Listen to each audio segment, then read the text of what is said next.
ഭൂമി തന്നെ ഉഴുതു മറിച്ച് അതിൽ വിത്ത് പാകുന്ന മനുഷ്യർക്കായിട്ട് തൻ്റെ ദേഹം കൊടുക്കുന്നു. വെട്ടി കീറലൊക്കെ മറന്ന് ആ ചെടിയെ പരിപോഷിപ്പിക്കുന്നു. ചെടി തൻ്റെ സഹോദരങ്ങളിൽ നിന്നും മക്കളെ ഒക്കെ പിഴുതു മാറ്റിയായിരിക്കും ഒരു ആരോഗ്യമുള്ള ചെടിയെ തിരഞ്ഞെടുത്ത് അതിൽ സ്ഥാപിക്കുന്നത്. എന്നിട്ടും ആ ചെടി ആ വൈരാഗ്യമൊന്നും വച്ച് പുലർത്താതെ ഫലഭൂയിഷ്ടമായി വളരുന്നു, മനുഷ്യനുതകുന്നു. അപ്പോൾ ഈ ഭൂമിയിലെ സർവ്വചരാചരങ്ങളും അങ്ങനെയാണ്. പകയും വിദ്വേഷവും ഒന്നും അവർക്ക് ശീലമില്ല. അതുപോലെ ആവണം മനുഷ്യർ. ആവണം എന്നല്ല, അതുപോലെയാണ് മനുഷ്യരും. തങ്ങൾക്ക് ഒരിടം കിട്ടണം, ജീവിക്കാൻ, മറ്റുള്ളവർക്ക് ഫലപ്രദമായി ജീവിക്കാനും സാധിക്കണം.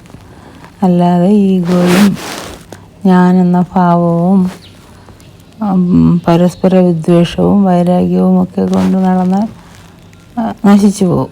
കാര്യം നല്ല പാകം ഫലഭൂയിഷ്ടമായ വിത്തുകളാണല്ലോ മനുഷ്യർ തന്നെ തിരഞ്ഞെടുക്കുന്നത്. കാര്യം അവർക്ക് അതിൽ നിന്ന് ഫലങ്ങൾ വേണം. അതുപോലെയാവും ദൈവവും നമ്മളെ തിരഞ്ഞെടുത്ത് നമ്മൾ ഫലപ്രദമാണെങ്കിലേ നമുക്ക് ഈ ഭൂമിയിൽ നിലനിൽക്കാൻ യോഗ്യതയുള്ളൂ. അതാണ് പ്രകൃതി നിയമം. മറ്റ് ജീവികളായാലും അങ്ങനെയൊക്കെയാണ്. ഇപ്പോൾ ഒരു പട്ടിക്കുഞ്ഞിനെ അതിൻ്റെ അമ്മയിൽ നിന്നൊക്കെ പിരിച്ചെടുത്തുകൊണ്ട് വന്ന് വീട്ടിൽ കൊണ്ടുവന്ന് വളർത്തി ആഹാരമൊക്കെ കൊടുത്ത് അതിനെ വളർത്തി കഴിയുമ്പോൾ അത് 2-3 ദിവസം കഴിയുമ്പോൾ തന്നെ മിക്കവാറും അപ്പോൾ തന്നെ ആ ഭക്ഷണം കിട്ടുമ്പോൾ തന്നെ എല്ലാം മറന്ന് തൻ്റെ പുതിയ യജമാനെ സ്വീകരിക്കുന്നു. അതിന് വേണ്ടി കുരയ്ക്കുന്നു, വാലാട്ടുന്നു. അതുപോലെ പശുക്കളൊക്കെ എങ്ങനെയാണ്, പുല്ലും വെള്ളവും ഒക്കെ കിട്ടിയാൽ അതും വളർത്തും, മെരുങ്ങി കെട്ടിയിടുകയാണ് ചെയ്യുന്നത്. എന്നിട്ടും അതും പ്രസവിക്കുന്നു, പാൽ ചുരത്തുന്നു, സ്നേഹിക്കുന്ന മനുഷ്യരെ. എന്തൊരു നന്ദി സ്നേഹത്തോടെയാണ് മനുഷ്യരെയൊക്കെ നോക്കുന്നത്. അവർക്ക് ആ കെട്ടിയിടലിനെ പറ്റിയൊന്നും യാതൊരു പരാതിയുമില്ല. അങ്ങനെയാണ് എല്ലാ മൃഗങ്ങളും. കോഴികളൊക്കെ തന്നെ നല്ല ഓടിക്കളിച്ച് നടക്കും. അവർക്ക് അറിയാത്തത് കൊണ്ടാണോ അറിഞ്ഞുകൊണ്ടാണോ അവർക്ക് തന്നെ അറിയാം അവരെയൊക്കെ കൊന്ന് ഭക്ഷിക്കാനാണെന്ന്. എന്നാലും അവസാന നിമിഷം വരെ അവർ ഇതാണ് തൻ്റെ യജമാനൻ, തന്നെ രക്ഷിക്കും എന്ന ഒരു വിചാരത്തോടെയാണ് എല്ലാ മൃഗങ്ങളും ജീവിക്കുന്നത്. പക്ഷികളും കോഴികളും പശുക്കളും കാളകളും ആട്ടുംകുട്ടികളും ഒക്കെ തന്നെ അവർക്കറിയില്ല അവരെ ഉപയോഗപ്പെടുത്താൻ വേണ്ടിയാണ് സ്നേഹിക്കുന്നതെന്നോ ഒന്നും തന്നെ അറിഞ്ഞൂടാ. അപ്പം അതാണ് പ്രകൃതിയിൽ നടന്നുകൊണ്ടിരിക്കുന്നത്. അതിൻ്റെയൊക്കെ ഒരു വകഭേദമാണ് മനുഷ്യരെല്ലാം കാണുന്ന സ്വഭാവം.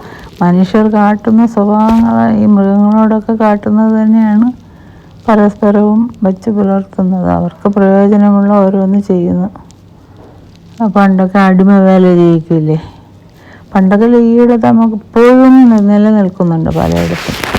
അവശരായിട്ടുള്ള മനുഷ്യരെയും അഗതികളെയും പാവങ്ങളെയും ഒക്കെ ചൂഷണം ചെയ്താണ് പണക്കാരൊക്കെ ജീവിക്കുന്നത്.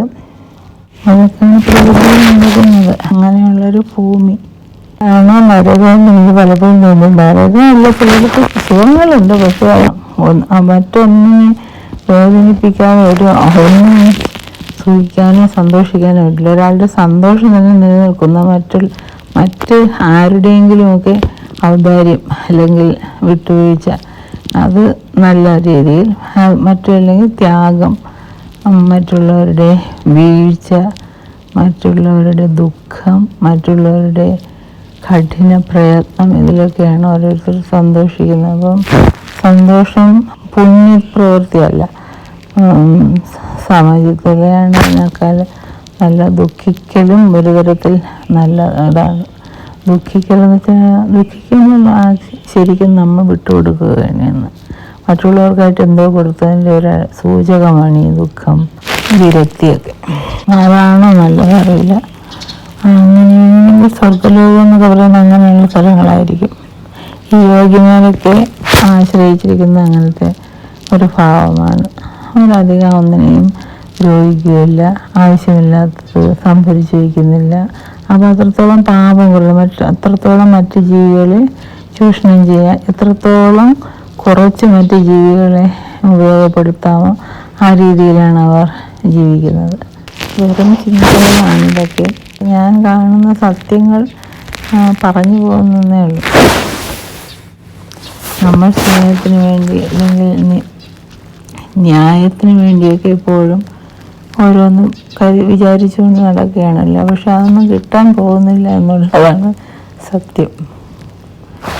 പ്രകൃതി ആ തലത്തിലാണ്, പ്രകൃതിയുടെ സ്വഭാവം അതാണ്. കയ്യൊപ്പുള്ളവൻ കാര്യക്കാരൻ, ഒന്ന് ചീഞ്ഞാലേ മറ്റതിന് വളമാകും, അങ്ങനെയൊക്കെ ഉള്ളതാണ്. എന്നിട്ടും നമ്മൾ വിഡ്ഢികളെ പോലെ ചിന്തിക്കുന്നു. നമ്മൾ ത്യജിച്ചതിനൊരു ഫലം കിട്ടും, നമ്മുടെ അന്യായം കാട്ടിയതിന് എന്തെങ്കിലും ഒരു ന്യായം കിട്ടും എന്നൊക്കെ. ഒരാൾ നമ്മോട് അന്യായം ചെയ്യുമ്പോൾ അയാൾ ദൈവം തിരുത്തും എന്നൊക്കെ നമ്മൾ പ്രതീക്ഷിക്കുന്നു. മനുഷ്യന് മാത്രമാണ് ഈ പ്രതീക്ഷകളൊക്കെ, മറ്റ് ജീവികൾക്ക് അങ്ങനെയില്ല. തന്നെ വെട്ടിമുറിവേൽപ്പിച്ചത് എന്തിനാണെന്നൊരു ഭൂമി ചോദിക്കുന്നില്ല, തന്നെ ഇട്ടിരിക്കുന്ന എന്തിനാണെന്നൊരു പശു ചോദിക്കുന്നില്ല, തന്നെ എന്തും പിഴുതെടുത്ത് മാറ്റി നട്ടു എന്ന് ചെടികൾ ചോദിക്കുന്നില്ല. അത് തന്നെയാണ് മനുഷ്യന് സംഭവിച്ചുകൊണ്ടിരിക്കുന്നത്. ചോദ്യങ്ങൾക്ക് പ്രസക്തിയില്ല ഇവിടെ.